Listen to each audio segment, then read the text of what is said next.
So before we go into writing a program to actually encrypt something, let's talk a little bit about what cryptography is. Now, we've already looked at Morse code, and I'm intentionally doing this after Morse code because Morse code is not cryptography. It is a code, yes, but not all codes are meant to be secretive. Morse code was designed to communicate through a different medium, through that binary system of sending electrical impulses through a wire.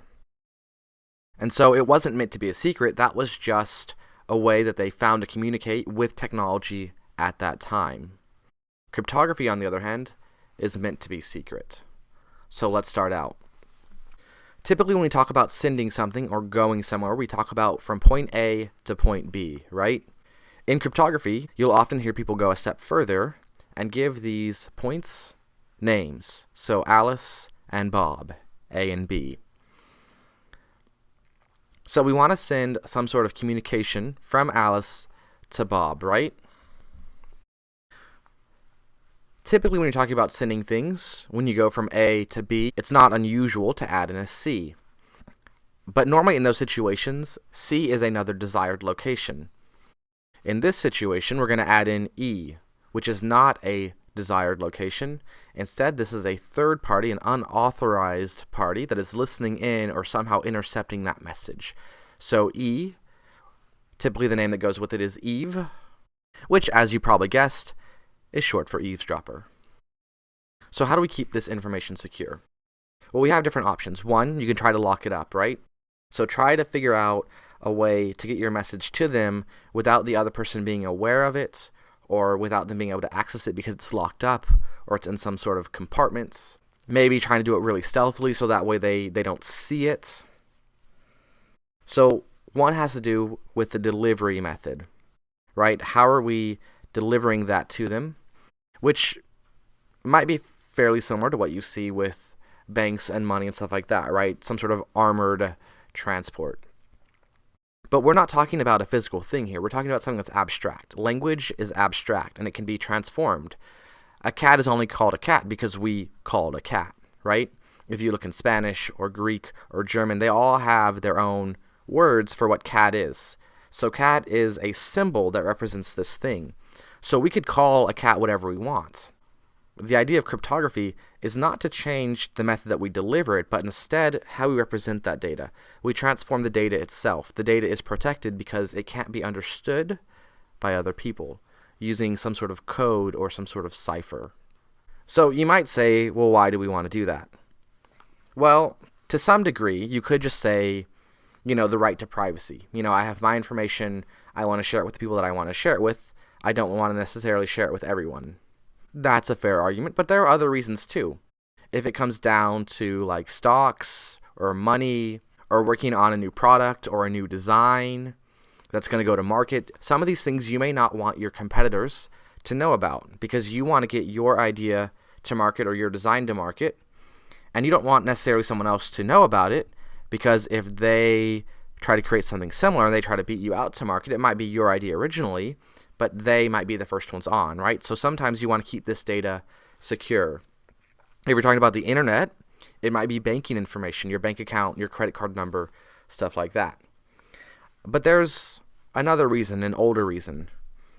And perhaps the oldest reason is warfare. One of the oldest types of encryption actually comes from war itself, and that comes from Caesar. He used it with his military to be able to securely send information about tactics and what to do during the war itself without the enemy knowing. If the enemy knows about your tactics, they're not going to be very effective because they can develop counter strategies, right? Warfare is a big one. It was also extremely important during World War II as well. Cryptography and trying to break secret messages was extremely important during the war. Both on the German side, trying to protect their messages, and on the Allied side, trying to break those messages and find out where they're going to attack, what they're doing, etc. So, there are generally speaking two types of ciphers, two ways to encrypt a message. We have substitution and we have transposition. So substitution is replacing like one letter with another letter, whereas transposition has to do with the order, how things are arranged. So let's talk about the substitution methods first. One of the very first ones that people often talk about, and it's also chronologically one of the first ones, is the Caesar shift. And that's where you just push every letter in the alphabet back one. Now, of course, we're talking about doing this in English, but keep in mind, Caesar didn't use English, right? So he would have most likely been speaking Latin. The next one, that is very early on, and about the same level of complexity, is Akbash. And this is also another ancient one. It comes from Hebrew, very, very old. And basically, whatever letter you're currently looking at, it's substituted by the same place value in reverse order. So, like, the letter B is the second letter in the alphabet. The replacement for it, if we're doing this in English, would be Y, because that's the second to last letter.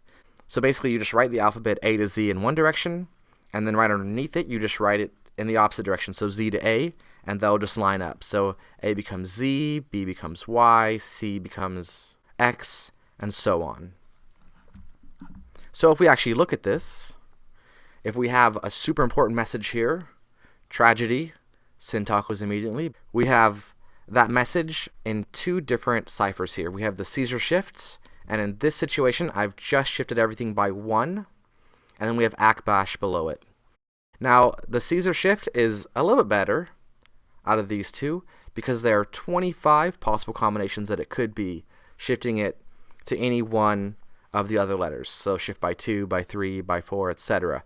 Now, you might say, well, there's 26 letters in the alphabet, and that's true, but if you shift it to 26, then it becomes right back what it started as. T becomes T again, so no point. Akbash, on the other hand, there's only one possible option. That's it. So there's just one possibility. It's less secure of the two. Now, neither of them are actually very good, but it's better than nothing, I suppose. We'll talk about some better ones later.